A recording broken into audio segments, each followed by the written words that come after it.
Querida amiga, querido amigo, que Jesus nos abençoe na sua paz. Antes da nossa preleção, façamos uma prece inicial de preparação a esse momento. Fechemos os nossos olhos com tranquilidade. Agradecidos a Deus pela oportunidade da vida e pela oportunidade da experiência terrestre em que nós nos encontramos.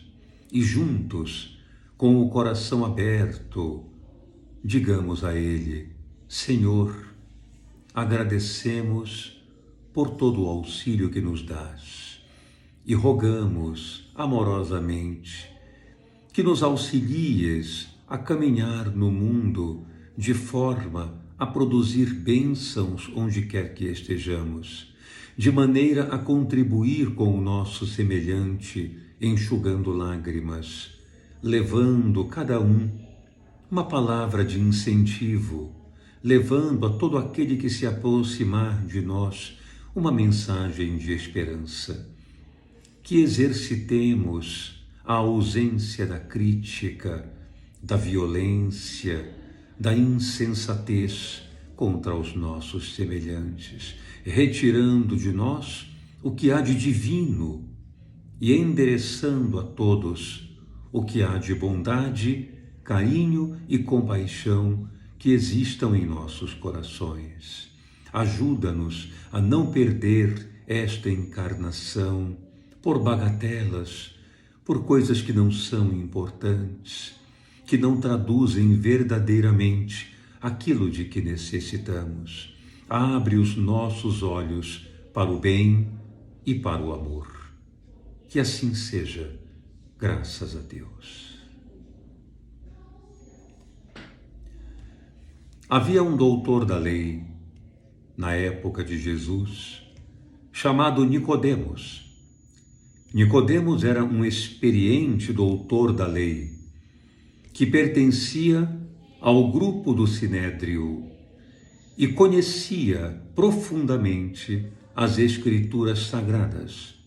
Entretanto, tinha dentro de si grandes inquietações essas que se aumentavam na medida em que ele, de forma muito cuidadosa, silenciosa, acompanhava de longe as preleções de Jesus. Queria muito compreender o que significavam todas aquelas explicações que ele apresentava.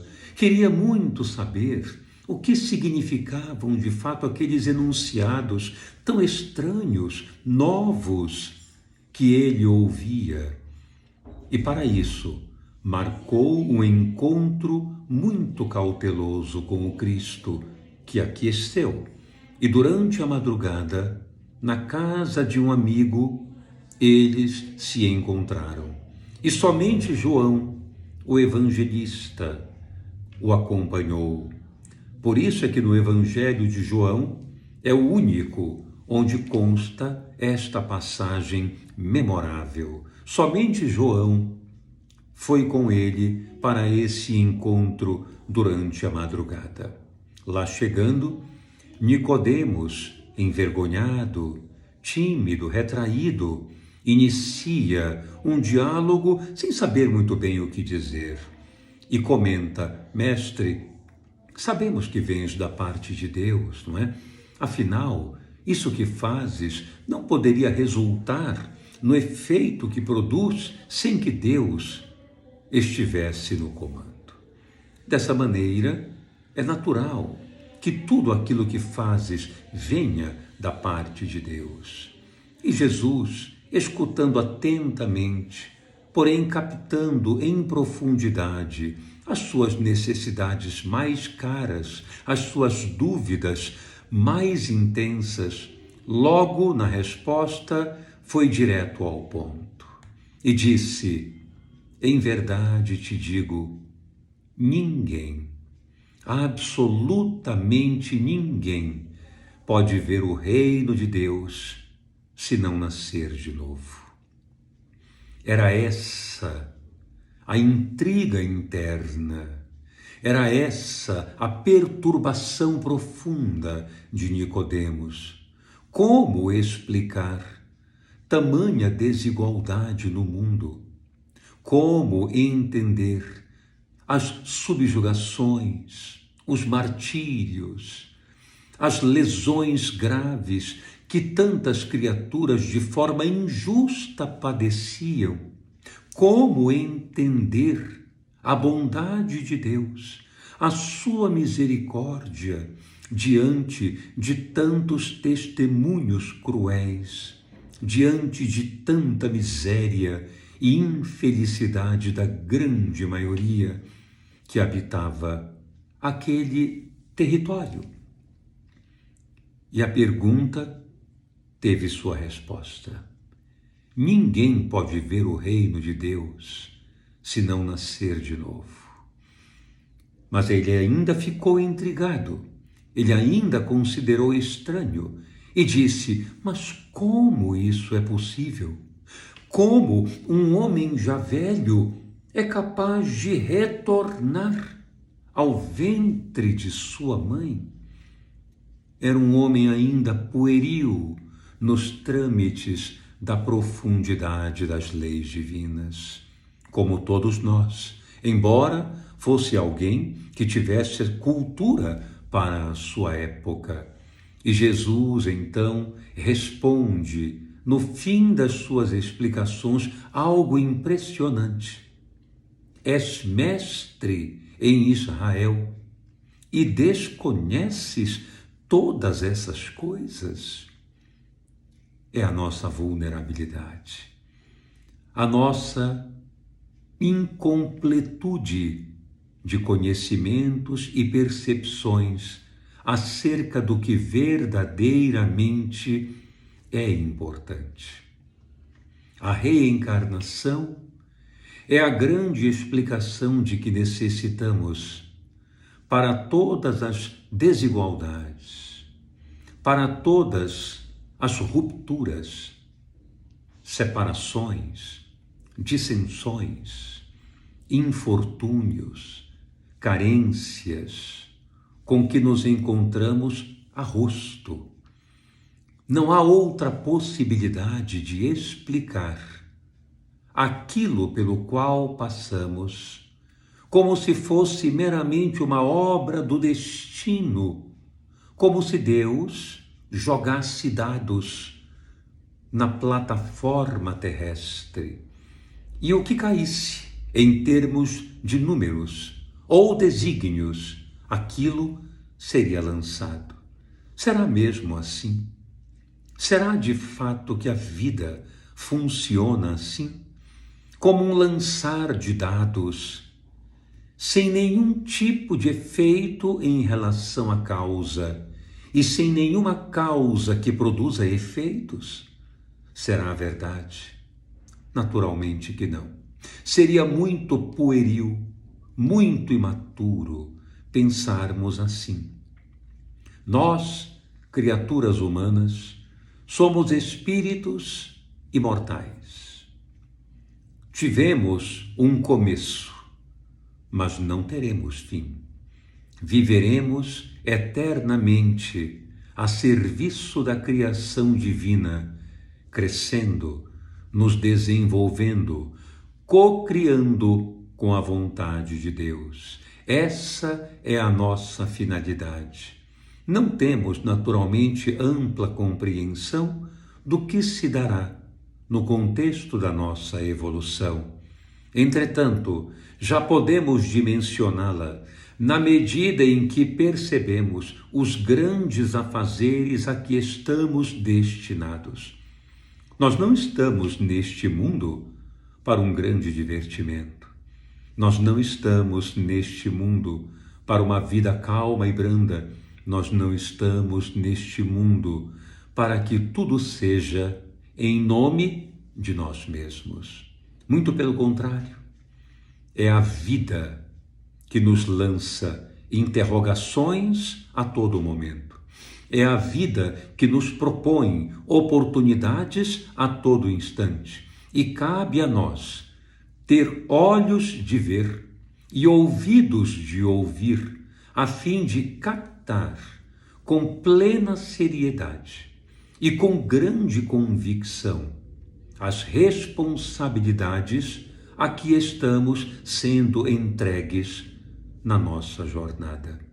A vida, portanto, é uma grande missão, é um grande dever, e é para isso que estamos aqui, para construir, para elevar, para produzir a contento os talentos que a vida nos coloca nas mãos, em vez de enterrá-los, sepultá-los pelo medo de arriscar, de ousar, de termos coragem de multiplicar cada vez mais os bens que nos chegaram às mãos. Entretanto, como todos nós sabemos, colocamos em certos momentos das multiplicidades existenciais a que pertencemos, colocamos grande parte desses talentos a perder. Malbaratamos o tempo que possuíamos, os dons que aquinhoamos, tudo aquilo que era importante para nós, tudo aquilo que era sagrado produzirmos, não soubemos fazer, não soubemos aproveitar, não soubemos aplicar. Então o que fizemos? Colocamos tudo a perder.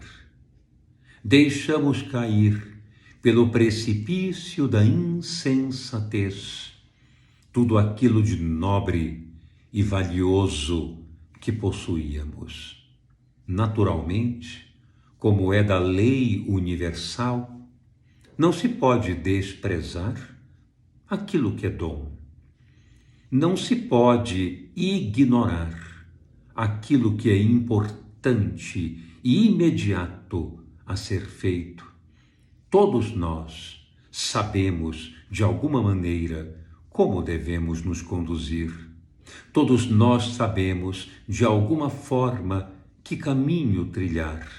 Entretanto, a satisfação, o prazer, a comodidade, as prerrogativas, as facilidades, as conveniências nos atraem poderosamente, a fim de que fruamos a vida como bem entendermos. Entretanto, isto não é da lei. Isto vai contra as leis naturais.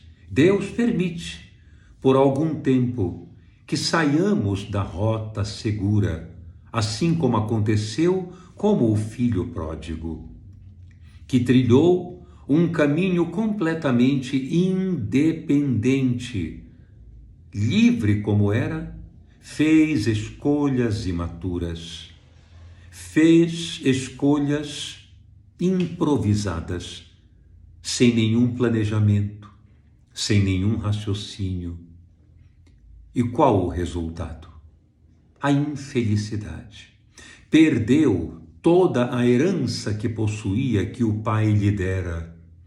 Com muito amor, com muito carinho, desperdiçou os bens recebidos e fez então, depois de cair em si, a viagem de volta, dizendo no íntimo: colocar-me-ei como o último dos seus servos, compreendendo que somente a humildade, somente a pequenez saudável nos coloca no caminho de volta na direção do bem maior. Onde houver soberba, prepotência, vaidade, orgulho, todos esses fenômenos expostos por nós nos afastarão definitivamente das leis divinas, até novo reparo, até nova construção, por vezes dolorosas, de experiências muito doídas, feridas, até organizarmos tudo de melhor que podemos reconstituir com o bem que Deus nos oferece. Isso muitas vezes pode levar tempo, dependendo do grau de problemática em que nós nos envolvamos. Desse modo, aqui estamos nós, na encarnação atual, de certa forma, ainda desorientados, imaturos, perdidos. Entretanto, a doutrina espírita, como a terceira revelação, adentrando o mundo no século XIX, nos apresenta propostas seguras, nas quais o Cristo é o centro maior, a diretriz inabalável que nos conduzirá aos páramos da nossa felicidade. Somente Ele, Jesus, pode ser o guia seguro e o modelo real que nos oferecerá condições para trilharmos uma rota cada vez mais autêntica, séria, responsável e feliz. Portanto, façamos um inventário muito breve da nossa existência. Façamos aqui uma breve recapitulação a respeito de como está a nossa vida. Você já fez essa reflexão? Aquilo pelo qual você tem passado, problemas, dificuldades, infortúnios, decepções, frustrações, abandonos, solidão, problemas de natureza socioeconômica, problemas de natureza relacional. Quais são as suas dificuldades maiores? Será que é aquela angústia inexplicável que você sente, às vezes, sem motivo? Será que é aquele familiar difícil que não compreende você do recôndito doméstico? Será que representa aquele supervisor distante, frio, austero, que não colabora com a dinâmica dos seus serviços na empresa? Será aquele amigo que parecia tão próximo, subitamente abandona você sem maiores explicações? Ou aquele outro que também era amigo e que subitamente promove uma traição dolorida ao seu coração? Qual é o problema pelo qual você passa? Cabe a nós essa reflexão, a todos nós. E isso ocorre porque nós estamos, em verdade, adquirindo robustez espiritual. Nós vivemos em um mundo de provas e expiações. Nós vivemos em um canteiro de obras. É neste lugar a que nós pertencemos. Nós pertencemos a um canteiro de obras. E esta obra, muitas vezes, exibe o aguilhão que nos fere, a erva daninha que cresce em nossos corações, os pensamentos distorcidos que surgem em nossas mentes, problemas de natureza interna que crescem dentro de nós, pensamentos perturbadores, lembranças estranhas, dores atrozes como a tristeza, a mágoa, a culpa, a raiva, o medo, paralisando a nossa marcha, atrasando o nosso avançar. E por que isso se dá? Isso se dá em função das reminiscências que a memória do perispírito retém de equívocos pregressos que cometemos, da nossa insânia muitas vezes, da nossa precipitação, quando ferimos o nosso semelhante, quando abandonamos aqueles que nos amavam, quando nos tornamos indiferentes àqueles que precisavam de nós, em outros momentos existenciais, de que não lembramos, mas nem por isso quer dizer que não aconteceram. Sendo assim, hoje volvemos ao ambiente terrestre, retornamos aos campos de luta, e assim as experiências surgem novamente. A vida nos coloca novamente naqueles testes em que reprovamos, porque é da lei que a criatura não fique entregue à própria sorte sem nenhuma recuperação dos danos que provocou, sem nenhuma nova tentativa em relação àquilo no qual foi mal sucedida.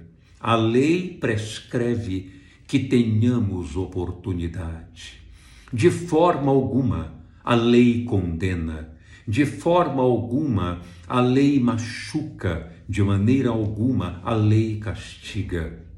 Entretanto, ela também pede uma conduta de nossa parte. Nada pode ficar sem um novo acerto. Nada pode aparecer sem uma nova recuperação das lesões provocadas. É necessário que coloquemos bandagens que cicatrizem as feridas de outrora.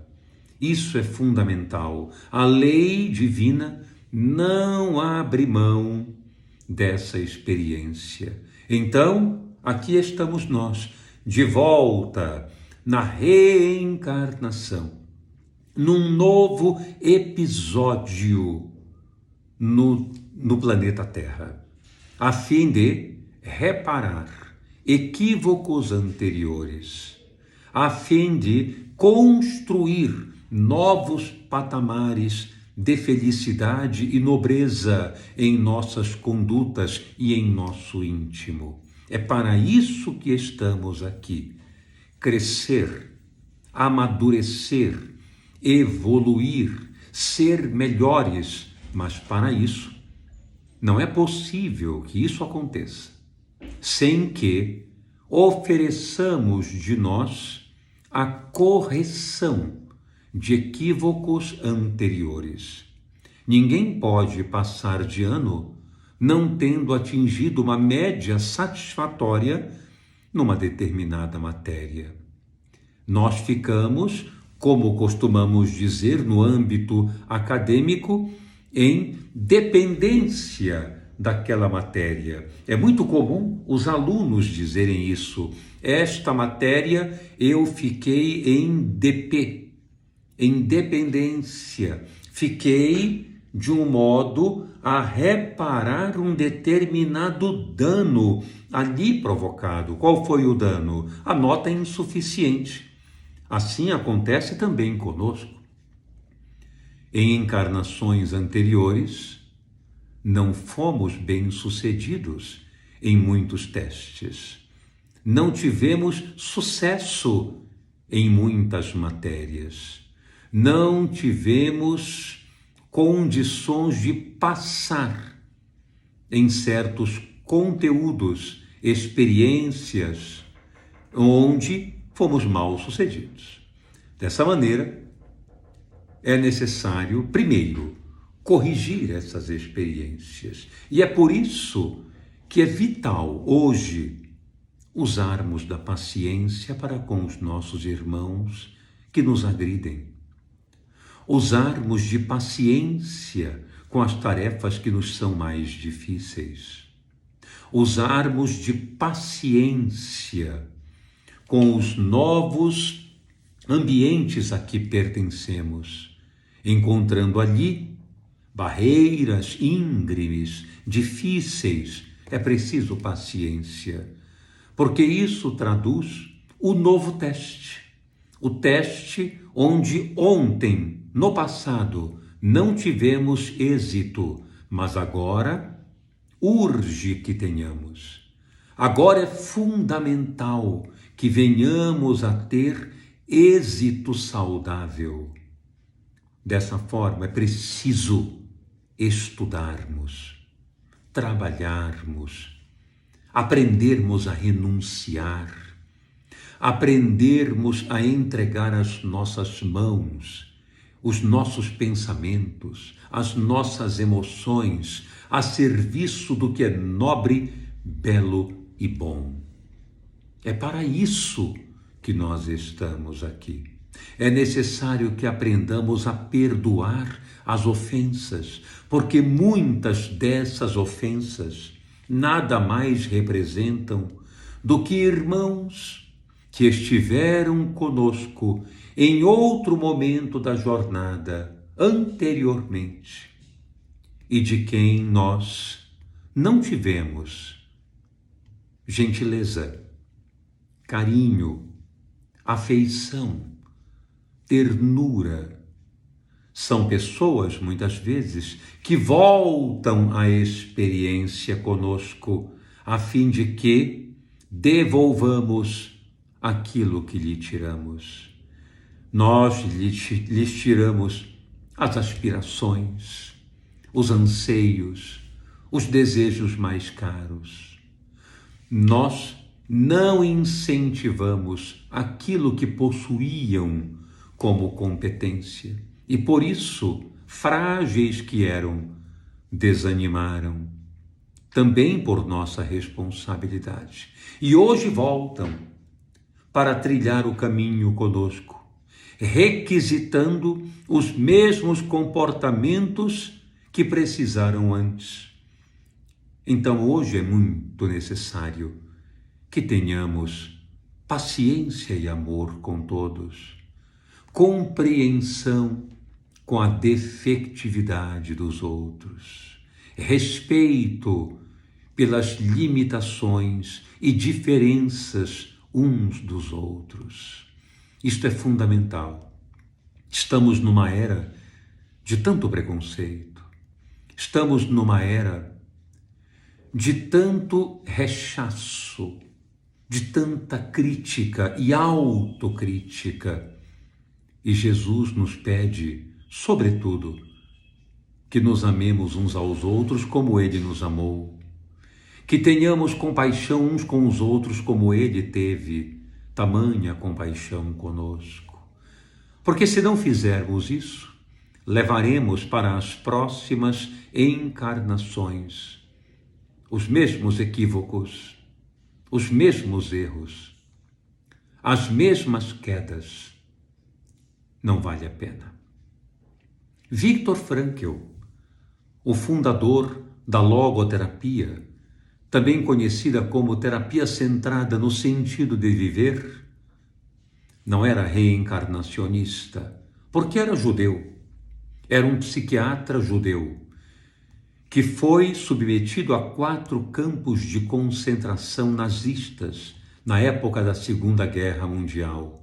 Sobrevivendo a esses campos, prosseguiu desenvolvendo a sua logoterapia, a terapia centrada no sentido da vida. Mesmo não sendo reencarnacionista, lançou uma proposta curiosa que eu quero aqui concluir esta palestra trazendo essa reflexão. Ele, certa vez, teve a oportunidade de dizer a respeito da responsabilidade que devemos ter perante a vida, do quanto devemos lutar para realizar o sentido específico da nossa existência, o quanto devemos prestar atenção aos chamados que a vida nos envia Porque, disse ele, é a vida que nos envia oportunidades, não somos nós que ditamos a vida como queremos as coisas. Então ele diz: vive como se estivesses vivendo pela segunda vez, e como se da primeira vez tivesses feito tudo tão errado como agora estás prestes a fazer. Vamos entender o que ele quis dizer. Vive como se vivesses pela segunda vez, e como se da primeira tivesses feito tudo tão errado como estás agora prestes a fazer. Ou seja, a urgência de não mais falhar, de não mais errar, a urgência de despertar para os valores existenciais, a urgência que temos de encontrar o verdadeiro significado da vida, que nada mais é do que amar e servir. É para isso que nós estamos aqui. Amar e servir. Amar as pessoas à nossa volta, desde o ambiente doméstico. Amar a família. Amar os conhecidos, os amigos, mas amar também os desconhecidos da estrada. Aqueles que nós não conhecemos, mas que podemos conceber como verdadeiros irmãos em Deus, já que somos filhos do mesmo Pai. Amar, olhar as pessoas com bondade e compaixão, percebê-las com a nossa ternura e não com a nossa desconfiança. Amar. Em seguida, servir, trabalhar em prol do bem comum, trabalhar em nome do zelo que devemos ter uns pelos outros. Ninguém deve trabalhar para ganhar dinheiro, para comprar roupa, para comprar comida, porque o próprio Cristo nos disse: vosso Pai sabe do que tendes necessidade, antes que lhe peçais. Ninguém está aqui para trabalhar a fim de comer, a fim de sobreviver. Isso fazem os animais. Caçam para sobreviver.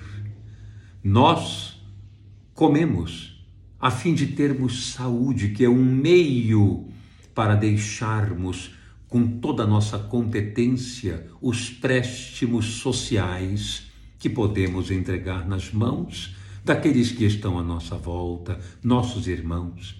É para isso que nós estamos aqui. Nós somos todos filhos de Deus.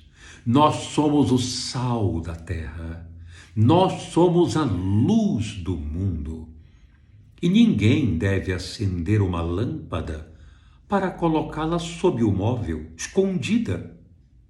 Devemos colocá-la no alto, lá no velador, lá no alto da parede, para que todos se beneficiem desta luz.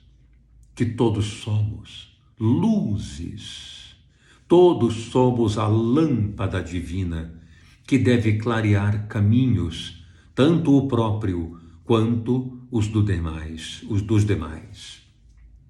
É para isso que nós estamos aqui. Não retornemos aos mesmos erros. Não voltemos aos mesmos tropeços. Prestemos atenção na caminhada, a fim de que ela seja aureolada de bênçãos. Onde quer que passemos, deixemos o perfume inebriante do bem, que nós mesmos podemos produzir, a fim de que todos se afeiçoem daquele odor e fiquem tocados por ele, fazendo o mesmo, agindo no bem, perdoando sem retornar, aos mesmos danos que anteriormente provocaram. E assim, um ajudando o outro, vamos crescendo em nome de Deus. Que haja paz, luz e entendimento em todos nós, hoje e sempre. Muito obrigado a todos e muita paz.